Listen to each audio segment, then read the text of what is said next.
Hello, future fellow professional counselors and Dr. A. My name is Brian Grimes.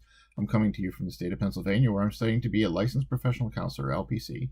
That is the title that's given to me once I have completed my master's program. And the master's program at Liberty really is going to prepare me with our 60 hours program that covers human growth and development, social and cultural foundations, helping relationships, group work, career and lifestyle development, appraisal, research and program evaluation, professional orientation, and clinical instruction. Once that's done, I'm going to be required to do 3,000 hours of supervised clinical time. 1,800 can be done in 1 year, with a minimum of 2 years, maximum of 6 years to complete that time. Once that's complete, I can take one of 7 exams. And again, there's no tiering in Pennsylvania, so any exam is still going to make me an LPC.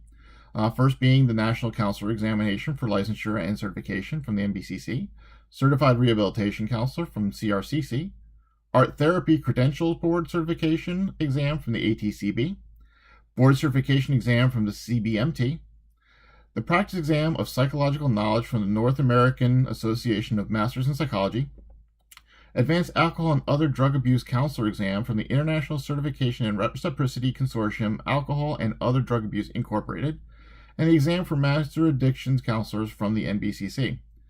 Once I've been granted a license, I may only practice in areas of competency where I have education, training, and experience. One thing of interest is that diagnosis is not listed either way in the Pennsylvania Code. So legally, it would most likely fall under the training, experience, and education, which we get through our diagnosis courses. And I'm actually planning to take a couple of extra diagnosis courses in trauma and crisis throughout my time here. And then once all that's done, licenses are granted. They're renewed every 2 years with 30 clock hours of continuing education required, 20 of which can be done through home study, and 3 of which must be ethical in nature. What's interesting is that for the first 2 years after the initial licensure, you don't have to do those CEs.